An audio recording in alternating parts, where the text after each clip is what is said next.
ওহে নবীন অতিথি, তুমি নূতন কি তুমি চিরন্তন?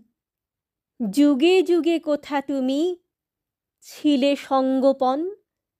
যতনে কত কি আনি বেঁধেছিনু গৃহখানি। হেথা কে তোমারে বলো করেছিল নিমন্ত্রণ? কত আশা ভালোবাসা গভীর হৃদয়ে তলে ঢেকে রেখেছিনু বুকে, কত হাসি অশ্রু জলে। একটি না কহি বাণী তুমি এলে মহারানী, একটি না কহি বাণী তুমি এলে মহারানী। কেমনে গোপনে মনে করিলে হে পদার্পণ? কেমনে গোপনে মনে করিলে হে পদার্পণ?